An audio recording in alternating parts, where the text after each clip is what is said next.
अस्सलामु अलैकुम वरहमतुल्लाहि वबरकातुह। नहमदुहु व नुसल्ली अला रसूलिहिल करीम, अम्मा बाद। फ़अऊज़ु बिल्लाहि मिनश शैतानिर रजीम, बिस्मिल्लाहिर रहमानिर रहीम। क़द अफ़लहा मन तज़क्का, सदक़ल्लाहुल अलियुल अज़ीम, व बल्लग़ना रसूलुहुन नबियुल अमीनुल करीम, व नहनु अला ज़ालिका लमिनश शाहिदीना व शाकिरीन, वल्हम्दुलिल्लाहि रब्बिल आलमीन। अर्ज़ मारूफ़ से पेशतर आइए हम और आप सब मिलकर अपने पैगम्बर दोनों आलम के रहनुमा और रहबर सैयद आलम नूर मुजस्सम अरवाहुना फ़िदा सल्लल्लाहु तआला अलैहि वसल्लम के दरबार में दुरूद शरीफ का नजराना पेश करें। अल्लाहुम्मा सल्लि अला सय्यदिना व शफ़ीइना व मौलाना मुहम्मदिन बारिक व सल्लिम सलातों व सलामन अलैका या रसूल अल्लाह सल्लल्लाहु तआला अलैहि वसल्लम। हज़रात, हर साल की तरह इमसाल भी पीर तरीक़त रहबर राह शरीयत हज़रत अल्लामा शाह मुफ्ती मोहम्मद अबुल खैर साहब रहमतुल्लाह ताला अलैह की तारीख़ विसाल के ख़ूबसूरत मौके पर उनका उर्स पाक आप हज़रात ने मुनक़्क़िद किया है। दुआ है कि अल्लाह ताला इस महफ़िल को कबूल फ़रमाए, हम सब लोगों की हाज़िरी मंजूर फ़रमाए और अल्लाह पाक साहिब मज़ार और जुमला बुज़ुर्गों के फ़यूज़ व बरक़ात से मुस्तफ़ीज़ और बहरावर फ़रमाए। आमीन बिजाहे सय्यदिल मुरसलीन। हज़रात, बस अब जलसे के इख्तिताम का वक्त बड़ा करीब आ पहुँचा है। थोड़ी देर की ज़हमत और बर्दाश्त कर लीजिए। चंद बातें बयान करने के बाद महफ़िल का इख्तिताम इंशाअल्लाह ताला हो जाएगा। अज़ीज़ गिरामी, हज़रत मौलाना हाफिज़ ग़ुलाम खैरुल वरा साहब सज्जादा नशीन खानक़ाह तेग़िया अलाइया तारीक़िया की दावत मोहब्बत पर आपसे मुलाकात की सआदत कई सालों से हासिल हो रही है और उनकी ये मुसलसल मोहब्बत रही कि जलसे के अखीर में हर साल उन्होंने मौका दिया और इस तरीक़े से जब जलसे के इख्तिताम का वक्त आता है, इस बेचारे गरीब मौलवी को आपके सामने खड़ा कर दिया जाता है। ज़ाहिर है हज़रत मौलाना शहरयार रज़ा साहब की इनकलाबी और इस्लाही और वलवला अंगेज़ ख़िताब के बाद अब हम लोगों के बस का रोग नहीं है कि आपके पाँव में जंजीर डाल सकें और थोड़ी देर के लिए ही सही आपको रोक सके, लेकिन किसी तरह वक्त गुजार लेना है। बस 10-15 मिनट आप हजरात और बर्दाश्त कर लीजिए। हजरात, मिंबर नूर पर हमारे बहुत से कीमती उलमा, शुअरा, पीरानी तरीक़त तशरीफ़ फरमा हैं। अज़ीज़ मोहतरम हज़रत मौलाना आले रसूल साहब मिसबाही, अज़ीज़ गिरामी हज़रत मौलाना क़ारी जावेद अख्तर साहब फैज़ी, शायर इस्लाम जनाब नसीम सहरगयावी, अज़ीज़ मोहतरम हज़रत हाफिज़ जावेद अख्तर साहब और पीर तरीक़त हज़रत सूफ़ी शाह मोहम्मद यूनुस साहब, ये हज़रात तशरीफ़ फरमा हैं और भी उलमा हैं। आज पूरी दुनिया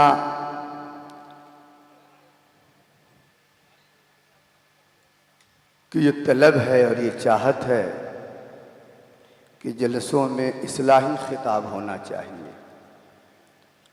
अगरचे लोग इस्लाही खिताब को कम, इनकलाबी तकरीर को ज़्यादा पसंद करते हैं, लेकिन डिमांड और मुतालबा यही है कि इस्लाही बयान होना चाहिए और अल्हम्दुलिल्लाह हमारे उलमा करते भी हैं। पर इस्लाह कहते किसको हैं और इस्लाह के लिए क्या अवामिल दरकार है और किन रवैयों से आदमी के अंदर इस्लाह की तलब पैदा होती है, ये बात भी काबिल गौर है। बयानात तो इस्लाही होते हैं, पर उन इस्लाही बयानात का असर हमारी ज़िंदगी में दिखने को मिलता क्यों नहीं? असल बात यह है कि इस्लाह के लिए ज़रूरी ये है कि मुखातब का दिल मुसल्लह की बारगाह में झुक जाए। जब तक मुखातब का दिल मुसल्लह की बारगाह में झुकेगा नहीं, लफ्ज़ चाहे जिस कदर भी कीमती हो, अदब आलिया का मुरस्सा हो, उर्दूए मुअल्ला का बेऐब नमूना हो, इनकलाबी बात हो, चाहे मुस्तशरिकीन की राय हो या मुफक्किरीन के आरा हों, हजार बड़े बड़े मुफक्किरीन के इक़्तिबासात और उनकी नसीहतें और उनके कलिमात आपको पढ़ के सुना दिए जाएं, जब तक कि आपका दिल बोलने वाले की बारगाह में झुकेगा नहीं, तब तक के उन अल्फाज, उन कलिमात, उन कोट्स का कोई असर आपके ज़हन व फिक्र पर नहीं होगा। क्योंकि तक़वा कान में नहीं होता है, न तक़वा आँख में होता है और न तक़वा हाथ पैर में होता है। हुजूर फरमाते हैं अत्तक़वा हा होना, अत्तक़वा हा होना, अत्तक़वा हा होना। तक़वा दिल में होता है, और जब दिल मुत्तकी बन जाता है तो कान भी मुत्तकी बन जाता है। जब दिल मुत्तकी हो जाता है तो हाथ पैर भी मुत्तकी बन जाते हैं। जब दिल मुत्तकी हो जाता है तो ज़बान भी मुत्तकी बन जाती है। आदमी के सारे आज़ा और जवारे मुत्तकी तब बनते हैं जब आदमी का दिल मुत्तकी बन जाता है। इस्लाह का अमल, उसका ताल्लुक कान से नहीं है। अगर कान से आदमी इस्लाह सुन के इस्लाह पा लेता तो बड़ी अच्छी अच्छी तकरीरें आपने सुनी है, सुनते रहेंगे। हर आदमी को बदल जाना चाहिए, पर बदलता इसलिए नहीं है कि मुसल्लह की बारगाह में उसका दिल झुका नहीं। शेखुल मशाइख सरकारे सुरकाही बहुत बड़े खतीब नहीं थे, बल्कि खतीब ही नहीं थे, वो मुसल्लह थे। और बहुत घनगरज वाला उनका खिताब नहीं होता था। हाफिज हनीफ साहब ने लिखा है अनवारे कादरी में कि वो मजमा के हालात को पहले परखते थे सरकारे सुरकाही, निहायत सादा अंदाज में लोगों को नसीहत करते। कोई ऐसी महफिल न होती जिस महफिल में दो चार आदमी अपने गुनाहों से तौबा न करते। वजह क्या थी? सादा अल्फाज में बरकतों की ये दुनिया क्यों कर आबाद हुई? इसलिए कि मुखातब और सामईन का दिल मुसल्लह के हवाले से झुका था। पहले उन्होंने मुसल्लह को कबूल किया। जब मुसल्लह कबूल कर लेता है तो फिर मुखातब भी मुसल्लह की बात को कबूल कर लेता है। और मुसल्लह को कबूल करने के लिए शर्त यह है कि मुसल्लह के कौल और अमल में यकसानियत हो। वो जो कहे वही करे और जो करे वही कहे। अगर हम कहें आपको नमाज पढ़ने के लिए और खुद हम नमाज न पढ़े तो लाख मर्तबा कहते रहे, उसका शायद असर न होगा, क्योंकि आपके दिल में ये बात बैठी हुई है कि कहने वाला तो खुद नहीं पढ़ता। बाबा फरीद की बारगाह में एक औरत आई अपने छोटे से बच्चे को लेकर। उस औरत ने ये गुजारिश की, दरखास्त की कि हुजूर ये मेरा छोटा बच्चा शक्कर बहुत खाता है, चीनी बहुत खाता है, आप इसको मना कर दीजिए। मैं तो बार बार मना करके थक चुकी हूं, पर ये बात नहीं मानता। शायद आप कह दे तो हो सकता है असर हो जाए और ये बच्चा चीनी खाना छोड़ दे, जो चीनी इसके लिए नुकसानदेह साबित हो रही। हजरत बाबा फरीद ने फरमाया 1 हफ्ते के बाद आना। वो चली गई खातून। 1 हफ्ते के बाद फिर वो अपने उस बच्चे को लेकर बाबा फरीद की बारगाह में आई। बाबा फरीद ने बस इतना कहा कि बेटे ज्यादा चीनी न खाया करो, नुकसानदेह है, चीनी मत खाना। इतना ही कहा और खातून से फरमाया अब जाओ तुम अपने घर। खातून को जरा गुस्सा आया और उसने कहा कि हजरत ये बात तो 1 हफ्ता पहले भी कह सकते थे। 1 हफ्ता पहले मैं आपकी बारगाह में आई तो यही बात कहना था, तो इतनी बात तो उस वक्त भी आप कह सकते थे। ये 1 हफ्ता तक मुझको परेशान रखा और दोबारा बुलाया, क्या बात है? हजरत बाबा फरीद का जवाब सुनिए। फरमाते हैं खातून, जिस वक्त तू अपने बच्चे को लेके आई थी ये कहने के लिए कैसे चीनी खाने से मैं रोक दूं, मैं खुद चीनी खाया करता था, मैं खुद शक्कर इस्तेमाल करता था। मुझको अच्छा नहीं लगा कि खुद तो चीनी खाऊं, शक्कर खाऊं और बच्चे को शक्कर खाने से मना कर दूं। कौल और अमल में यकसानियत नहीं, तो दिल में ख्याल आया कि ये बात उस पर असर नहीं करेगी, इसलिए मैंने तुझको वापस कर दिया। पहले मैंने खुद चीनी खाना छोड़ा है, तब जाके बच्चे को नसीहत की है। ले जाओ अपने बच्चे को, इंशाअल्लाह मेरी बातों का असर तुम्हारे बच्चे पे होगा। हजरत गिरामी और बिरादरान इस्लाम, सहाबा किराम को देख लें आप। अंबिया के बारे में किताबों में आता है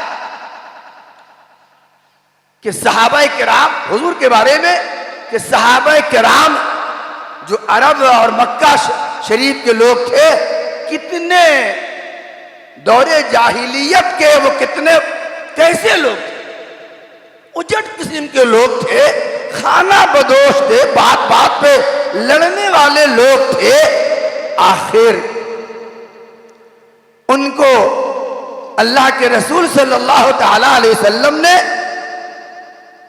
कायनात का मुक्तदा बना दिया। आखिर वो लोग इतनी जल्दी सरकार की बातों पर अमल कैसे करने लगे? वजह वही थी कि नबी करीम सल्लल्लाहु ताला अलैहि वसल्लम जो इमामुल मुस्लिहीन हैं, आप जो कहते थे वही करते थे, जो करते थे वही कहते थे। सहाबा ने पहले नबी को माना और जब नबी को माना तब जाके आपकी बातों को माना। इसलिए पहले मुस्लिह की बारगाह में दिल का झुकना जरूरी है। जब आपका दिल हमारे तई झुक जाएगा फिर हम जो कहेंगे वो आप।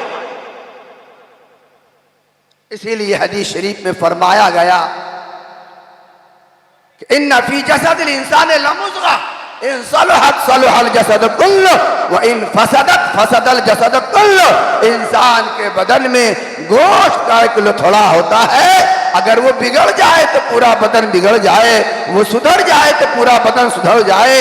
अला सुन लो वो क्या है, वही अल क़ल्ब, वो दिल है। दिल बिगड़ा सब बिगड़े, दिल सुधरा सब सुधरे। औलियाए किराम पहले मुखातब के दिल की सफाई का एहतमाम करते। और वक्त में गुंजाइश नहीं है कि हम इस उन्वान को जरा तफसील के साथ आगे ले जाएं। दिल के सफाई के हवाले से एक वाकया हम आपके सामने रखते हैं। मशहूर वाकया मुमकिन है आपने सुना होगा। हजरत मौलाना मुजफ्फर बल्खी साहब, जानते हैं आप? ये हजरत मखदूम साहब के खलीफा और मुरीद थे, मखदूम बिहारी। हजरत मौलाना मुजफ्फर बल्खी मदीना शरीफ के मस्जिद नबी में दरस हदीस दिया करते थे। बादशाह के बेटे थे, शहजादे थे, पर उनका दिल मुतमईन नहीं होता था इल्म की खिदमत करते, हदीस पढ़ाते, फिक़ह पढ़ाते, पर एक मोमिन के दिल को जो इत्मीनान होना चाहिए वो इत्मीनान हजरत मौलाना मुजफ्फर बल्खी को नसीब न था। जो वाक़यतन मोमिन हो जाता है वो सूखी रोटी खाकर भी मिजाज में सिकंदरी शाहाना मिजाज रखा करता है। हर लहजा मोमिन की नई शान, नई आन, गुफ्तार में, किरदार में अल्लाह की बुरहान। ये राज किसी को नहीं मालूम कि मोमिन कारी नजर आता है हकीकत में कुरान। तो उनको पता चला कि बिहार शरीफ में कोई अल्लाह वाला रहता है, चलते हैं वहीं अपने इत्मीनान कल्बी का सामान करते हैं। खैर बिहार शरीफ तशरीफ लाए। आने के बाद मखदूम साहब की बारगाह में पहुंचे और उन्होंने कहा कि हुजूर, इतने दिन से इल्म की खिदमत कर रहा हूं, इल्म की जुल्फे बरहम संवारता हूं, पर मेरे दिल को इत्मीनान नहीं। आपकी बारगाह में इसलिए आया हूं कि आप इत्मीनान कल्बी का सामान कीजिए। तो वो अल्लाह वाले थे, हकीकत में पीर थे, हकीकत में सूफी थे, हकीकत में खुदा रसीदा थे। उनकी नजर जेब पे नहीं गई, उनकी नजर आने वाले के दिल पे गई कि आने वाला दिल कैसा लेकर आया। उन्होंने गौर किया तो देखा कि आने वाला आदमी तो बड़ा अच्छा है, कामिल है, पर एक खराबी इनमें है और वो ये है कि एक तो बड़े आलिम हैं और एक तो शहजादे हैं। दोनों के मिलाप ने मौलाना साहब के दिल में थोड़ा गुरूर पैदा कर दिया कि हम बड़े हैं। एक बादशाह के बेटे, बड़े बाप के बेटे, और दूसरे आलिम। इल्म का गुरूर भी बड़ा खराब होता है। इल्म का गुरूर तो शैतान बना देता है। इसीलिए कहा गया, सूफियों ने कहा है, अल इल्म हिजाबुन अकबर। कभी कभी हक तक पहुंचने के लिए इल्म रुकावट बन जाता है। इल्म का गुरूर आदमी को हक तक नहीं पहुंचने देता। इसलिए इल्म के साथ साथ अल्लाह का फजल भी मांगना चाहिए। इसीलिए इल्म नाफे की दुआ की गई। अल्लाह से मांगिए तो इल्म नाफे, वो इल्म जो नफा दे सके, वो इल्म जो खुदा का रास्ता बता दे, वो इल्म जो खुदा का रास्ता बताए, वो इल्म नहीं जो शैतान के पास था। इल्म तो फरिश्तों के पास भी था, वो झुके, ये अकड़ गया।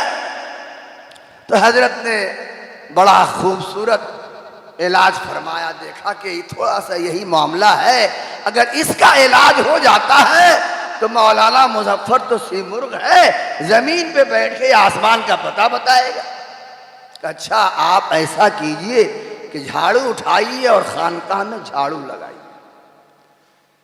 अब मौलाना साहब को कोई झाड़ू लगाने का काम दे तो कितना गुस्सा आएगा कि नहीं आएगा? पूछ के किसी मौलाना साहब को कह के देखिए कि आप बड़े आलिम हैं, मौलाना आले रसूल बड़े आलिम हैं, आप तशरीफ लाए हैं, जरा मेरे घर पे झाड़ू लगा दीजिए। कितना गुस्सा आएगा, कोई कह के तो देखे। मगर वो मौलाना मुजफ्फर बल्खी थे, ये फलसफा उनको मालूम था। मिटा दो अपनी हस्ती को, अगर कुछ मर्तबा चाहो कि दाना खाक में मिलकर गुले गुलजार होता है। मिट्टी के नीचे जो दाना डाला जाता है, अगर वो दाना मिट्टी के नीचे दाना ही रहे तो कभी पौधा बनेगा, कभी गुलाब बनेगा, कभी वो मजार पे चढ़ेगा नहीं चढ़ेगा। पहले दाना अपना वजूद मिटाता है, तब जाके कोपल निकलती है, तब पौधा बनता है, तब गुलाब खिलता है, तब किसी दुल्हन के घर में जाता है या मदानों पे चढ़ा जाता है। पहले हस्ती मिटाना पड़ता। तो उन्होंने सोचा, झाड़ू उठाया और खानकाह में झाड़ू लगाने का काम, झाड़ू कशी का काम करने लगे। बुजुर्गों की खानकाहों में तरबियत का ये अंदाज होता था। अब तो आरसी न फारसी, मियाँ जी बनारसी, अब न कोई तालीम होती है न तरबियत होती है। अब पक्के बड़े पीर साहब बन गए। सरकार सुरगाही के बारे में लोगों ने मुझे बताया कि खानकाह आबादानिया में लोग आते जाते रहते थे, तो कुछ लोग आते थे तरबियत के लिए, रुक जाते थे खानकाह में, सुरगाही शरीफ में रुक जाते थे। और हजरत किसी को ड्यूटी दिए हुए थे गालिबन शाह दरासत साहब को कि फला ये वजीफा ये वजीफा ये वजीफा ये वजीफा वगैरह वगैरह तालीम खमसा वगैरह दिया करते रहना, जो जिस हिसाब का होता था। और खानकाह से खाना बन के आता था, एक रोटी मिलती थी। नफ्स मारना है ना, भूख भी अल्लाह की मार्फत का रास्ता मुतय्यन करती है। भूखा रहना भी, इससे भी आदमी का नफ्स मरता है। यहां तक जो खा लेगा वो अल्लाह की इबादत क्या करेगा, वो रियाजत तो मुजाहिदा क्या। इसलिए बाबे तसव्वुफ में रियाजत और मुजाहिदे में भूखा रहना भी, एक वक्त भूख से कम खाना, ये भी शर्त है, ये भी शर्त है। अब नाक तक कोई चढ़ा ले शुरुआ तो क्या रियाजत कर पाएगा। तो एक रोटी आती थी खानकाह में, खानकाह से बन के उन्हें रियाजत करने वाले लोगों के लिए। एक दिन हजरत के घर में जो औरत थी या उनकी अहलिया, उन्होंने सोचा कि इतने मोटे मोटे लोग रियाजत मुजाहिदा में हैं, वजीफा करते हैं, और एक ही रोटी ये देते हैं सबको, क्या बेचारे की भूख जाएगी। तो उन्होंने चाहा, उन्होंने ख्याल किया कि रोटी मोटी बना दें, रोटी मोटी बना दें ताकि एक ही रोटी मिले, मगर उसमें थोड़ा सा वजन होना चाहिए। तो मोटी रोटी आई। बुजुर्गों की नजर तो बड़ी तेज होती है। हजरत गिरामी, हजरत ने देखा कि आज रोटी मोटी बन के आई है, तो फरमाया कि ऐसा है कि आज आप लोग आधी आधी रोटी खाएं। यानी कहने का मतलब ये है कि किस तरह खानकाहों में नफ्स के मारने की रियाजत होती थी और किस तरह तरबियत होती थी। आज तो तरबियत खानकाहों से खत्म। ख्वाजा साहब गए थे अपने पीर ख्वाजा उस्मान हारूनी के यहाँ, कहा इतने हजार मर्तबा सूरह इखलास पढ़ो और ये पढ़ो, इतने नवाफिल पढ़ो। खुद फरमाते हैं कि 20 साल तक मैं अपने पीर का बुख्चा उठाता रहा, 20 साल तक अपने पीर का फरमा बरदार ऊंट बना रहा, तब जाके मोइनुद्दीन ख्वाजा हिंद बने। यहाँ तो हल्दी लगे ना फिटकिरी और रंग आए, चोखा वाली बात हो जाती है। तो मैं अर्ज क्या कर रहा था कि हजरत मौलाना मुजफ्फर बल्खी झाड़ू लगाने लगे। अब झाड़ू लगा रहे हैं, साल डेढ़ साल गुजरे, हजरत ने देखा कि मौलाना साहब की तरबियत कितनी हुई है और वो जो उनके दिल पर गुरूर का थोड़ा दाग धब्बा था, उसका इलाज कितना हुआ है। तो एक दिन एक भंगन से आपने फरमाया कि देखो जरा इम्तिहान लेना है मौलाना साहब का, करना क्या होगा। तो कहा करना ये होगा कि चलते चलते मौका पाकर मौलाना साहब को ठोकर लगा देना।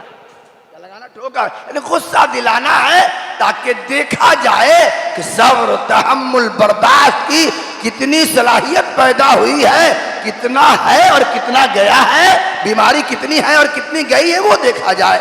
मौका पाकर उस भंगन औरत ने लगा दिया ठोकर। ठोकर लगाई, मगर एक बात जुमला उनके मुंह से निकल गया मौलाना मुजफ्फर साहब से, जाओ बलख न रहा, जाओ बलख न रहा। जाके कहा कि हजरत वो तो ऐसा ऐसा कह रहे हैं। तो मखदूम साहब ने फरमाया अच्छा अभी बलख की बू गई नहीं, अभी बलख की बू है, कहीं अभी और दवा चलेगी, इलाज चलेगा। फिर कुछ दिन तक झाड़ू लगाया, फिर उसी भंगन को बुलाया, कहा देखो वो तो शशमाही इम्तिहान था हाफियरली, अब एनुअल एग्जाम होगा, पर्चा बड़ा सख्त होगा, करना क्या होगा। और करना ये होगा कि चलते चलते मौका पाकर मौलाना साहब के गाल पे तमाचा लगाना, गुस्सा दिलाना, इश्तियाल दिलाना है कि इश्तियाल अगर कोई दिलाए तो कितनी बर्दाश्त है, सलाहियत कितनी पैदा हुई है। सूफिया की सिफत यही होती है कि वो जल्दी गुस्सा नहीं होते, और सिफत यह है कि वो गुनाह से नफरत करते हैं, गुनहगार से नफरत नहीं करते। आजकल हमारे खिताब में, हमारे जलसों के खिताब में एक दबे लफ्जों और दबे कदमों के साथ एक बीमारी आ पड़ी है कि वो तनकीदी खिताब होता है, और तनकीदी खिताब लोग ज्यादा पसंद करते हैं। हालांकि खिताब की रूह तनकीदी नहीं होती है, खिताब की रूह मारूदी होने चाहिए। मारूजी का मतलब ये हुआ कि हम जो कह रहे हैं आपको, आपको लगना चाहिए कि आपके हवाले से हम मुखलिस, और पेशकश होनी चाहिए मुनाजराना तेवर खिताब के असरात पे पानी फेर देता है।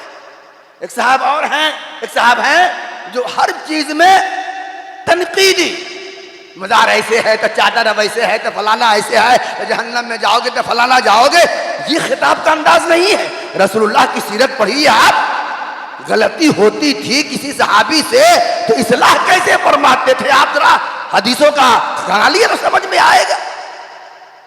इसलिए तनकीदी अंदाज खिताब के असरात को कम कर देता है। हजरत गिरामी, मारूदी होना चाहिए, मगर सामीन तनकीद को बहुत पसंद करते हैं। इसलिए तनकीद पसंद आती है कि तनकीद से आदमी के अंदर जो नफ्स वाली रग है उसको आराम पहुंचता है। जैसे आप दो आदमी बैठे हुए हैं, अच्छी बात कीजिए मन नहीं लगेगा, और एक दूसरे की गीबत करने लगेगी, फलानवा ऐसे है फलानवा ऐसे है, तो बड़ा मन लगने। क्यों? गीबत में मन इसलिए लगता है कि नफ्स जो है, नफ्स को खुशी मिलती है, नफ्स को खुशी मिलती है। तो तनकीद में सामीन को खुशी मिलती है कि चलो फलनमा पीर की हजामत हो रही है, फलनमा मौलाना की हजामत हो रही है, शायर की हजामत हो रही है, खतीब की हजामत हो रही है, तो नफ्स जो है उसको आराम पहुंचता है। और जब ये नफ्स को आराम पहुंचेगा तो तकरीर का असर दिल में कबूल न करेगा, तकरीर का असर, खिताब का असर दिल कबूल न करेगा।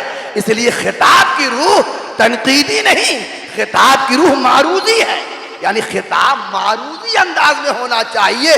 पेशकश सूफिया की तकरीर देख लीजिए, सूफिया का बयान देख लीजिए, वो मारूदी। हम आपको मिसाल दे देते हैं, सरकारे सुरकाही किसी को बोलते थे बउआ, कोई शिकायत करता था ताड़ी बहुत पीता है, तो डांटते नहीं थे, अरे खबीस नालायक तू बेहुदा है, तो भग भग भग भग भग, तुम शराब पी नहीं, समझाते थे, है ना, समझाते थे।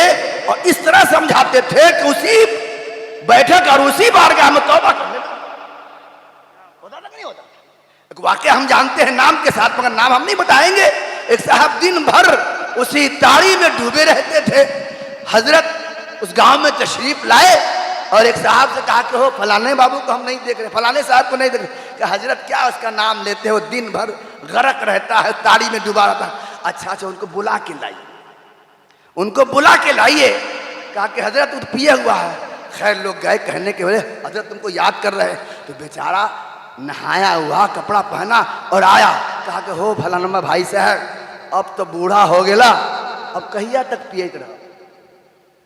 ये मारूदी अंदाज, ये मारूदी अंदाज है। कहते खबीस तू 80 साल का बुढ़ा हो गया है, तू समधी हो गया है, नाना नाती वाला हो गया है, सब कुछ हो गया है, तू अभी भी ताड़ी पिएगा? भागो यहाँ से। अभी करता नहीं ना करता, ये मारूदी अंदाज है। सरकार सुरकाही ने दिलों पे जो हुक्मरानी की है, इसी मारूदी अंदाज का नतीजा है कि तार और खजूर पर चढ़ने वाले लोग आपके दीवाना और गर्विदा बन गए और मस्जिद मेहराब के इमाम बना। तो हजरते मौलाना वो भंगन से कहा कि अब तो सालाना इम्तिहान होने वाला है, भाई एक तबड़ाक लगाना है। मौका पाकर उस औरत ने एक जन्नाटेदार तमाचा मौलाना, वो क्या ना, मौलाना मुजफ्फर साहब के गाल पे लगा दिया। बादशाह के बेटा, बादशाह आलिम, नाजो नियाम में पले हुए, लगा जो हाथ, पूरा चेहरा तमतमा उठा, जैसे अनार के दाने निचोड़ दिए गए, एकदम लाल। मगर मौलाना साहब बहुत नरम हो गए थे, बहुत नरम हो गए थे, इतने नरम कि कोई जवाब, कोई इस एक्शन का कोई रिएक्शन नहीं हुआ। और फरमाया भंगन को बुलाया कि देखो, इतने दिन से खुले मौसम में रहता हूँ, हवाओं फिजाओं मौसम के थपेड़ों ने मेरे चमड़े को सख्त और खुरदुरा बना दिया है। कहीं ऐसा तो नहीं है कि चमड़े की सख्ती की वजह से तेरे हाथ को चोट तो नहीं लगी? देखा आपने, चोट तो नहीं लग गई है। दौड़ी दौड़ी गई मखदूम साहब के पास, कहा कि हजरत वो ऐसा ऐसा कह रहे। कहा अब मौलाना साहब का पूरा पूरा इलाज हो गया है, अब कहिए कि अब झाड़ू नहीं लगाएंगे, अब उनका प्रमोशन किया जाता है, अब वो मेहमानों की मेहमान नवाजी करें। ऐसे स्टेप बाय स्टेप है। हाँ, या तो दानाए असरारे हकीकत और क्या क्या कुछ नहीं बस मगर दानाए रोमूज़े हकीकत हो गए, आरी बिल्ला हो गए, क्या क्या हो गए हैं। ऐसे कदम ब कदम आला हज़रत फरमाते हैं कि 80 साल तक कोई मुजाहिदा करे तब जाके वो मार्फत और तसव्वुफ और तरीकत की पहली सीढ़ी पर कदम रखता है। हाँ, किसी पर अल्लाह फजल फरमा दे कि 80 साल का रास्ता वो 1 मिनट में तय करे। हजरत मौलाना खुद आला हज़रत रहमतुल्लाह ताला अलैह ऐन जवानी 22 साल की उम्र में गालिबन वो गए थे अपने पीर से मुरीद होने के लिए, कहा हमारा रहा, और साथ में उनके वालिद भी गए थे मुरीद होने के लिए, मौलाना अली साहब गए थे ना। और जाने के बाद मुरीद भी क्या सैयद आले रसूल मारहरवी रहमतुल्लाह ताला अलैह ने और खिलाफत भी दी। लोगों ने पूछा कि खानकाहे बरकातिया के तौर तरीके के खिलाफ है, बगैर रियाजत, बगैर मुजाहदा, बगैर मुराकबा, बगैर मेहनत व मुशक्कत के मौलाना अहमद रजा को आपने खिलाफत दे दी। मुरीद किया, ठीक है मगर खिलाफत दे दी। कहा हाँ, औरों से मैं रियाजत करवाता था, इनसे नहीं करवाया। और लोग आते थे दिल मैला कुचैला लेके आते, दिल मैला कुचैला लेके आते थे तो रियाजत के जरिया दिल की सफाई की जरूरत होती थी। मौलाना अहमद रजा साहब साफ सुथरा दिल लेकर आए थे, उनको सिर्फ निस्बत की जरूरत थी जो इरादत के जरिए हासिल हो गई है, इसलिए अब खिलाफत देने में क्या बुराई। ये है खानकाहों का वतीरा और खानकाहों का तरीका का प्रमोशन हो गया है। अब मेहमानों की मेहमान नवाजी, शहनशाही को पता चला कि बिहार शरीफ में एक अल्लाह वाला रहता है तो तक छोड़ करके मुलाकात के लिए, बरकत के लिए, न्याज के लिए वो बिहार शरीफ आया। मखदूम साहब को पता चला कि शहनशाह हिंद आ रहा है तो हजरत ने सबके लिए खाने का इंतजाम करवाया, बादशाह का खाना अलग तैयार करवाया, रोटी चावल जो भी रहा उस जमाने में, मगर सालन में एक मखसूस चिड़िए का गोश्त तैयार करवाया। खाना सामने आया, बादशाह के खिला रहे थे मौलाना मुजफ्फर साहब, दस्तरखान पे आया। जैसे ही गोश्त आया तो बादशाह के दिल में वसवसा पैदा होने लगा कि लगता है कि मखदूम बिहारी ये ढोंगी है, ये कोई अल्लाह वाला नहीं है। अल्लाह वाला होता तो जान न लेता। असल बात यह थी कि हजरत वो बादशाह को एक जख्म था और उस जख्म में इस चिड़िए का गोश्त नुकसान देता था। तो कहता कि अल्लाह वाला होता तो जान लेता कि बादशाह को ये बीमारी है, इसलिए हमारे लिए ये खाना न बनवाता, हमारे लिए चिड़िए का गोश्त न बनवाता। लगता है कि ढोंगी है, इतनी मेहनत मेरी बेकार गई। और मौलाना मुजफ्फर साहब सामने खड़े हैं, खाना खिला रहे हैं और दिल के नेहा खाने में, सौदाए कल्ब में जो वसवसा पैदा हो रहा है, मौलाना मुजफ्फर साहब ऊपर ही से देख, इतनी नजर तेज हो गई बुजुर्गों की सोहबत से और उनके इस्लाह से और उनकी तरबियत और तालीम से कितनी नजर तेज हो गई कि हड्डी फट्टी के नीचे दिल, और दिल में जो सौदा है, वसवसे का जो मकाम होता है, वहां वसवसा पैदा हो रहा है। और मौलाना मुजफ्फर ऊपर ही से देख रहे हैं, मैं बर्दाश्त कर रहे हैं। फिर फसफसाया कि लगता है कि मखदूम बिहारी अल्लाह वाला बार बार आ रहा है वसवसा। अब मौलाना मुजफ्फर साहब को जलाल आया, अब बर्दाश्त न कर, अब जलाल आया।